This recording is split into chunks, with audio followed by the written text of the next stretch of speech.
Hello friends, welcome back to my channel. मैं हूं आपकी फ्रेंड वर्षा। आज की इस वीडियो में हम यहां पर बात करेंगे कॉमर्स के क्वेश्चंस की, जो कि आपके एंट्रेंस एग्ज़ाम के लिए बहुत ही इम्पोर्टेंट है। आप चाहे बीएड एंट्रेंस एग्ज़ाम की तैयारी करें या किसी और एंट्रेंस एग्ज़ाम की, ठीक है, क्योंकि ये कॉमन क्वेश्चंस हैं, हर एग्ज़ाम में फ्रिक्वेंटली पूछे जाते हैं। तो स्टार्ट करते हैं वीडियो को। आपको पसंद आए तो लाइक कीजिए, फ्रेंड्स के साथ शेयर कीजिए, और किसी भी तरह की कोई भी क्वेरी लगती है आपको तो ज़रूर बताइएगा। और आप टेलीग्राम ग्रुप भी ज्वाइन कर सकते हैं, वहाँ से इन सारे पीडीएफ्स को डाउनलोड कर सकते हैं और अपनी क्वेरी को वहाँ भी पूछ सकते हैं, क्योंकि हमारे 2 ग्रुप हैं। एक पर आपको सारे पीडीएफ्स मिलेंगे, दूसरे पर आपको डिस्कशन आप कर सकते हैं और कुछ भी पूछ सकते हैं, ठीक है। तो स्टार्ट करते हैं। देखिए यहाँ पे क्वेश्चन है हमारा, the audit of joint stock company. अब एक जॉइंट स्टॉक कंपनी का ऑडिट किस तरह का होगा? शायद ये क्वेश्चन मैं आपको करा चुकी हूँ ये वाला, तो आप अच्छे से आंसर दे सकते हैं। कंपलसरी है, ऑप्शनल है, वॉलंटरी है, या फिर नन ऑफ द अबव।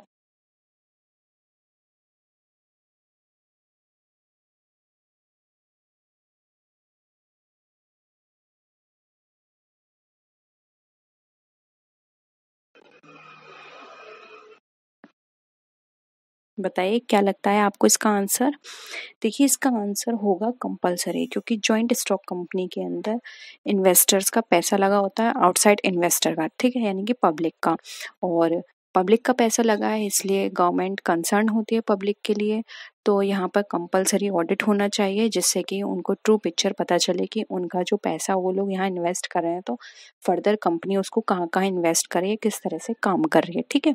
तो ऑप्शन ए करेक्ट हो जाएगा। नेक्स्ट क्वेश्चन है, अब यहाँ पर हमें बताना है एक ऑडिटिंग का सब्सिडरी ऑब्जेक्टिव क्या होता है।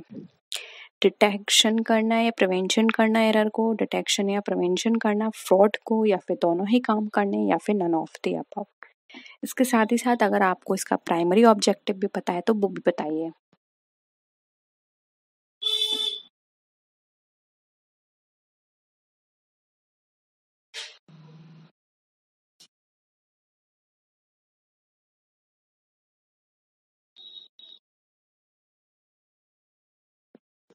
देखिए यहाँ पर हम सब्सिडरी ऑब्जेक्टिव की बात करें तो ऑप्शन सी राइट आंसर होगा। प्रिवेंशन करना, एरर को और फ्रॉड पता करना, डिटेक्ट करना, ये सब सब्सिडरी काम है। प्राइमरी ऑब्जेक्ट की बात करें तो प्राइमरी ऑब्जेक्टिव में आता है सिर्फ और सिर्फ वो जो भी अकाउंट्स की बुक्स हैं उनकी एक्यूरेसी को एग्जामिन करना और उसके ऊपर स्टेटमेंट देना, ठीक है, यानी कि अपना ओपिनियन देना कि वो किस तरह के अकाउंट हैं, सही मेंटेन किए गए हैं या नहीं, ठीक है। लेकिन detection and prevention of error and frauds ये इसका सब्सिडरी ऑब्जेक्टिव है, यानी कि सेकंड ऑब्जेक्टिव हम कह सकते हैं। नेक्स्ट है, अब हमें यहाँ पर देखिए मेन ऑब्जेक्टिव बताना है। ये क्वेश्चंस मैंने इसलिए ही डाले हैं जैसे कि आप 2 से 3 बार इन सारी कॉन्सेप्ट को पढ़ें तो आपको हर चीज क्लियर हो जाए। बताइए ऑडिटिंग का मेन ऑब्जेक्ट।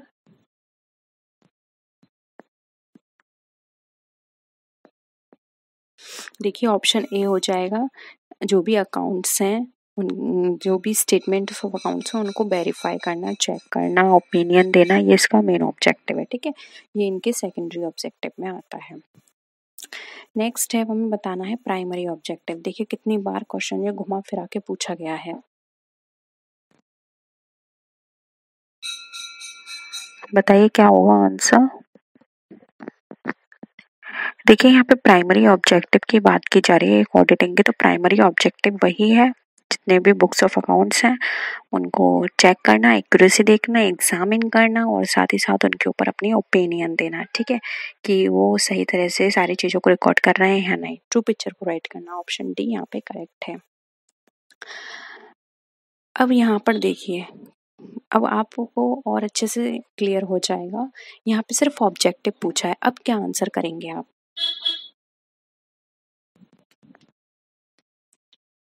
यहाँ स्पेसिफाई नहीं किया गया है कि प्राइमरी है सेकेंडरी है, सिर्फ ऑब्जेक्टिव पूछा है।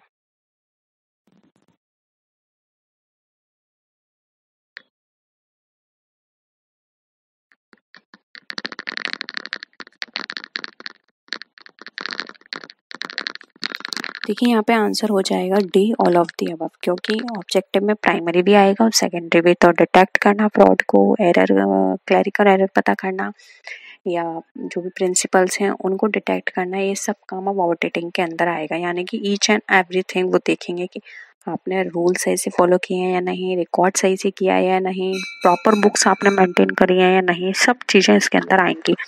तो इसलिए यहाँ पे ऑप्शन डी हमारा करेक्ट होगा। नेक्स्ट है लिमिटेशन। अब बतानी है आपको ऑडिटिंग की क्या लिमिटेशन है। This is does not reveal complete picture of the business. This is does not guarantee the accuracy of the account, यानी कि एक्यूरेसी नहीं दे पाती है, एक्यूरेसी की गारंटी नहीं देती। ऑडिटर बायस हो सकता है या फिर ऑल ऑफ द अबव। बताइए।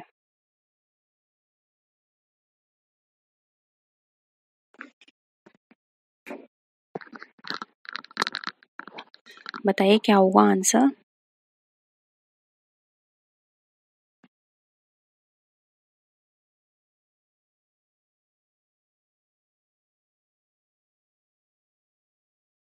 देखिए यहाँ पे लिमिटेशन की बात करें तो ऑप्शन डी हो जाएगा, ऑल ऑफ द अबव। क्योंकि ज़रूरी नहीं है कि आप अगर ऑडिटिंग करा रहे हैं तो वो आपको कंप्लीट पिक्चर बिजनेस की रिवील करे। हो सकता है कि वो बाइस्ड हो गया हो और जो बोर्ड ऑफ डायरेक्टर्स कह रहे हैं सिर्फ वो वही चीज़ों को शो करे। और ये ऐसा होता भी है प्रैक्टिकली अगर हम देखें तो, क्योंकि उसे लगता है कि अगर मैं सही पिक्चर शो नहीं करूँगा तो हो सकता है बोर्ड ऑफ डायरेक्टर्स मुझसे नाराज़ हो जाएं या फिर मुझे जॉब से निकाल दें, या फिर ये सोचते हैं कि ये अपनी फर्म नहीं है, मुझे क्या, मुझे तो बस सैलरी लेनी है, काम करना है, गलत रिपोर्ट प्रोवाइड करूँगा तो मेरा कुछ लॉस नहीं होगा। इस तरह की थिंकिंग रहती है, जबकि ये गलत चीज़ है ऐसे। लेकिन फिर भी इस तरह की थिंकिंग होने की वजह से हम ये कह सकते हैं कि ये कंप्लीट पिक्चर नहीं देगा सीधे, और साथ ही ये एक्यूरेसी की गारंटी नहीं है। ठीक है, क्योंकि मोस्टली ऐसे केसेस पकड़े गए हैं जिसमें ऑडिटिंग करने के बाद भी बहुत सारी गलतियां निकली हैं और वहाँ पे वो ऑडिटिंग गलत मानी गई है। ठीक है, और यहाँ पे ऑडिटर जो है बाइस्ड भी हो सकता है। ठीक है, तो ये लिमिटेशंस हैं, इसलिए हम ये कह सकते हैं कि ऑल ऑफ द अबव मेरा राइट आंसर हो जाएगा। नेक्स्ट देखिए, under under intensive checking. Intensive checking में क्या होता है, सभी बुक्स एग्जामिन की जाती हैं, specific books of accounts examine होती हैं, ओनली कैश बुक एग्जामिन होती है, नन ऑफ द अबव।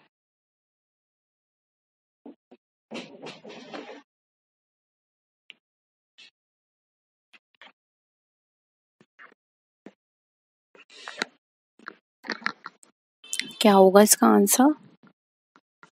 देखिए, इंटेंसिव चेकिंग का मतलब होता है आप कोई भी चीज़ चेक कर रहे हैं तो उसकी सब चीज़ चेक करें, उससे रिलेटेड वाउचर्स, उसके सारे बुक्स, सारे मेथड, सारे रूल्स, सारी एंट्रीज चेक करना, सब्सिडरी बुक चेक करना, यानी कि आपने डीप चेकिंग करी है। ठीक है, इसलिए all books of accounts are examined हमारा यहाँ पे राइट आंसर हो जाएगा। ठीक है, नेक्स्ट है the vacancy caused by the registration of an auditor is filled only by, यानी कि अगर कोई एक वैकेंसी है रजिस्ट्रेशन की यहाँ पर, ठीक है, तो यहाँ पर जो ऑडिटर के रजिस्ट्रेशन की तो किसके द्वारा फिल की जाएगी, बताइए।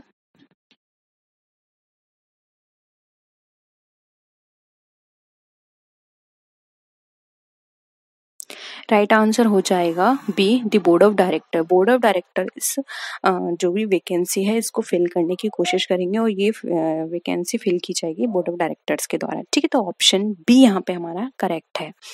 नेक्स्ट क्वेश्चन पे मूव करिए। अब यहाँ पर ये कहा गया है कि जो वर्किंग पेपर्स हैं which contain a record of the audit work, यानी कि ऑडिट वर्क का रिकॉर्ड इसमें होता है, तो ये किसके लिए प्रॉपर्टी कही जाएगा, कंपनी के लिए, ऑडिटर के लिए, कंपनी एंड ऑडिटर बोथ, या फिर द कंपनी लॉ बोर्ड। बताइए।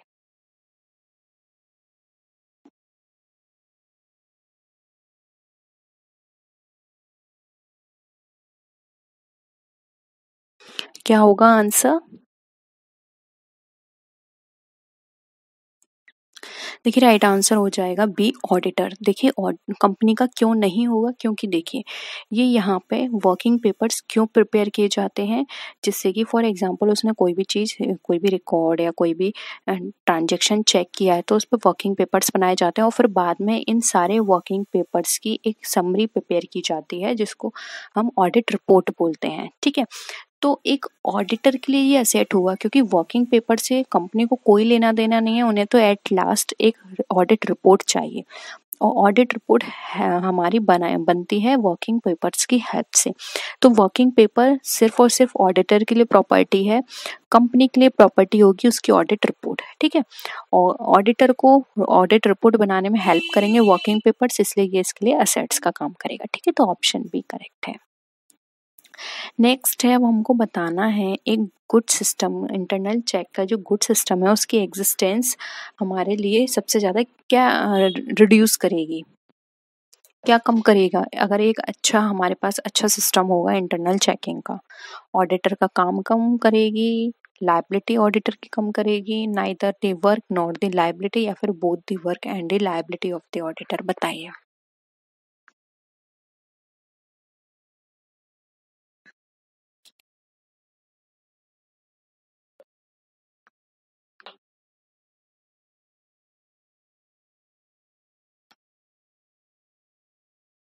बताइए क्या होगा। देखिए यहाँ पर ऑप्शन ए हो जाएगा the work of the auditor. हम ये नहीं कह सकते लाइबिलिटी कम हो जाएगी, क्योंकि यहाँ पर अगर इंटरनल चेक्स अच्छे से फॉलो किया जा रहा है तब भी डीप स्टडी करना एक ऑडिटर का काम है। हम ये नहीं कह सकते कि अच्छा ठीक है आपको इंटरनल चेकिंग की गई थी उसकी रिपोर्ट से ही आपने बस ऊपर से ही सारी चेकिंग कर ली, हो गया, ऐसा नहीं है। आपकी लाइबिलिटी तब भी बनेगी, लेकिन हाँ ये है कि उसका काम कम हो जाएगा, उसको हर चीज़ पहले से ही तैयार मिलेगी, सारे वाउचर्स पहले से एक साथ होंगे, एक जगह पर रखे होंगे फाइल्स में, और सारी फाइल्स मेंटेन होंगी पहले से, तो उसका बस काम कम हो जाएगा लेकिन लाइबिलिटी कम नहीं होगी, ठीक है। तो ऑप्शन ए यहाँ पे करेक्ट है। नेक्स्ट है, अब एक ऑडिटर की जो लाइबिलिटी होती है वो किस तरह की होगी या कैसा नेचर होगा, civil, criminal, civil and criminal, या फिर नन ऑफ द अबव।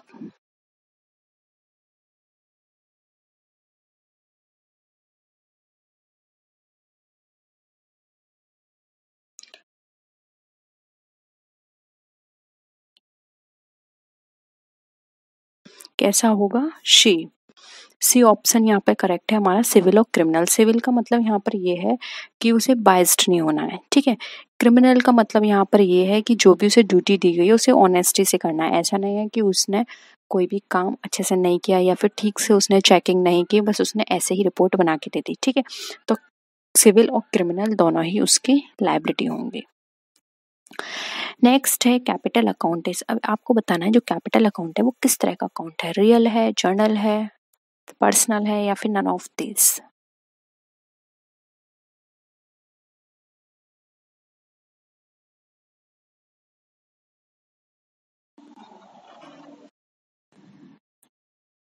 देखिए कैपिटल अकाउंट हमारा पर्सनल अकाउंट की तरह कंसिडर किया जाता है। ऑप्शन सी सही है, क्योंकि यहाँ पर कैपिटल जो है वो एक पर्सन से कंसर्न है, रिप्रेजेंट कर रहा है पर्सन को, तो यहाँ पर ऑप्शन सी हमारा राइट आंसर हो जाएगा। नेक्स्ट है, अब जो एक्सपेंडिचर हम किसी प्लांट को सेटअप करने में लगाते हैं तो वहाँ पर किस नाम से हम उस पूरे एक्सपेंडिचर को डेबिट करेंगे, स्टैब्लिशमेंट एक्सपेंस के नाम से, मिससेलेनियस एक्सपेंस अकाउंट के नाम से, प्लांट अकाउंट के नाम से, या फिर प्रॉपर्टी मेंटेनेंस के अकाउंट के नाम से। बताइए।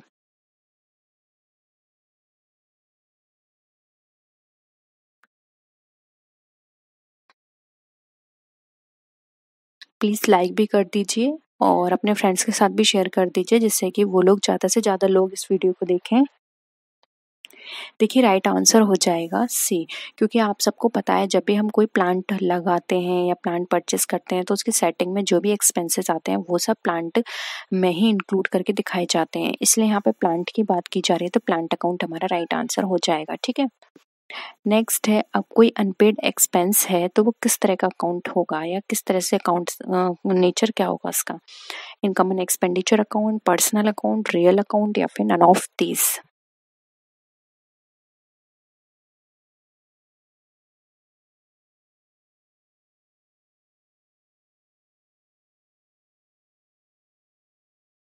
क्या होगा आंसर, जल्दी से करिए। देखिए अनपेड एक्सपेंसेस अकाउंट है, अनपेड यानी कि आपने काम करवा लिया है लेकिन आपने अभी इसका पेमेंट नहीं किया है, ठीक है, यानी कि अभी पेड करने रह गए हैं, तो आपके लिए क्या है, लाइबिलिटी है। और आपको पता है लाइबिलिटीज हमारी किसके अंदर कंसिडर की जाती हैं, रियल अकाउंट के अंदर। ऑप्शन यहाँ पे सी राइट आंसर हो जाएगा। देखिए रियल अकाउंट में हमारे 3 चीजें आती हैं, एक आता है असेट्स, एक आती है लाइबिलिटी, एक आते हैं स्टॉक होल्डर्स इक्विटी। ठीक है, अब असेट्स के अंदर जैसे कि कैश, अकाउंट रिसीवेबल, बिल्डिंग्स, ये सब रियल अकाउंट है। लाइबिलिटी अकाउंट के अंदर आते हैं notes payable, accounts payable, wages payable, ये सब क्या है, रियल अकाउंट है। स्टॉक होल्डर्स इक्विटी के अंदर आते हैं कॉमन स्टॉक, रिटेन अर्निंग्स, ठीक है, और ये सब क्या है, रियल अकाउंट के अंदर आते हैं। तो ये सारे इतने सारे मैंने आपको एग्जांपल्स बताए, अगर इसमें से कुछ भी पूछा जाता है तो वो सब आपका रियल अकाउंट है। ठीक है, नेक्स्ट क्वेश्चन पे आइए। Short out the following income. अब इसमें से आपको शॉर्ट आउट करनी है कि कौन सी इनकम है, इंटरेस्ट है, कमीशन है, इंटरेस्ट ऑन ड्राइंग्स या फिर इंटरेस्ट ऑन कैपिटल।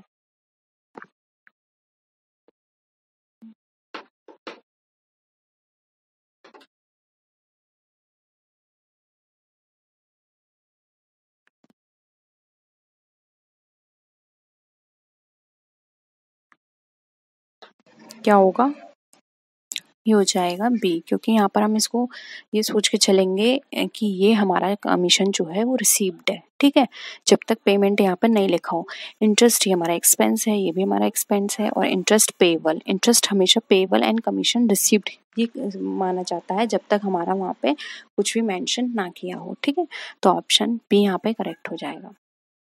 नेक्स्ट है what, by what name do you know the owners capital increase at the end of the year. यानी कि जब ओनर्स की कैपिटल इंक्रीज हो जाती है at the end of the year तो हम उसको किस नाम से जानते हैं, प्रॉफिट्स, ड्राइंग्स, लॉस या कैपिटल।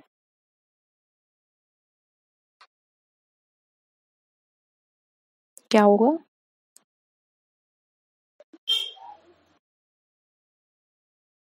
देखिए ये कहलाता है हमारा प्रॉफिट, क्योंकि आपको सबको पता है प्रॉफिट हम हमेशा कैपिटल के अंदर ऐड करते हैं और लॉस को माइनस करते हैं।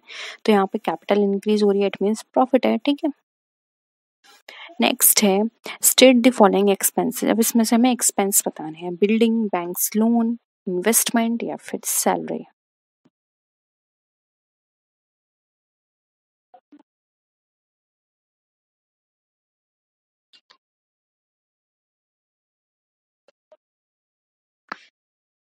देखिए यहाँ पे एक्सपेंस की बात की जा रही है, डी हो जाएगा सैलरी, क्योंकि सैलरी हमारे लिए एक्सपेंस है, इन्वेस्टमेंट हमारे लिए असेट है, बैंक लोन लायबिलिटी है, एंड बिल्डिंग फिक्स असेट्स है। ठीक है, सैलरी हमारा राइट आंसर हो जाएगा। नेक्स्ट है credit purchases accounted for in which subsidy. यानी कि जो क्रेडिट परचेस है वो हमारी किस सब्सिडरी बुक में अकाउंट की जाएगी। अकाउंटेड का मतलब है लिखी जाएगी, cash book, sales book, purchase book या फिर परचेस रिटर्न बुक।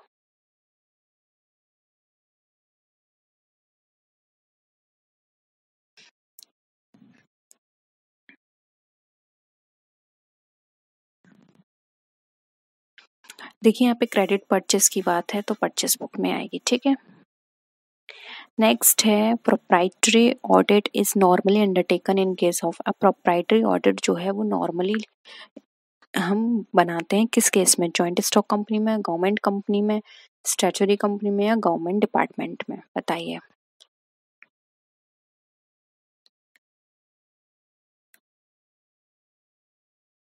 आपने पहले कभी सुना है प्रोप्राइटरी ऑडिट? देखिए इसका आंसर होगा डी, गवर्नमेंट डिपार्टमेंट। देखिए प्रोप्राइटरी ऑडिट जो है वो गवर्नमेंट डिपार्टमेंट द्वारा बनाई जाती है। गवर्नमेंट डिपार्टमेंट के सारे जो काम होते हैं उनको चेक करने के लिए कि सही ढंग से हो रहे हैं या नहीं, इसको गवर्नमेंट ऑडिट भी कहा जाता है। ठीक है, तो ऑप्शन डी यहाँ पे हमारा करेक्ट हो जाएगा। नेक्स्ट है management audit is ordered bye. अब जो मैनेजमेंट ऑडिट है वो ऑर्डर्ड यानी कि किसके द्वारा करवाई जाती है, बैंकर्स ऑफ द कंपनी, वो sorry workers of the company, government, bank of directors या फिर सेबी।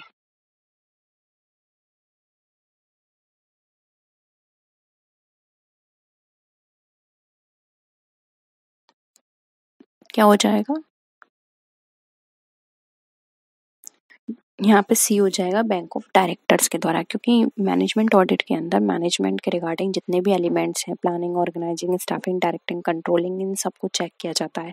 और ये सब चेक किया जाएगा ये देखने के लिए कि मैनेजमेंट सही तरह से काम कर रहा है या नहीं। और मैनेजमेंट के ऊपर किसका कंट्रोल होता है? बोर्ड ऑफ डायरेक्टर्स का। इसलिए यहाँ पे ऑप्शन सी करेक्ट है। तो यही थे हमारे क्वेश्चंस आज के। होप यहाँ पर सारे क्वेश्चंस आपको क्लियर हैं। कोई भी डाउट है तो प्लीज़ बता दीजिएगा, ठीक है? तो नेक्स्ट वीडियो में मिलते हैं, तब तक के लिए टेक केयर, बाय बाय।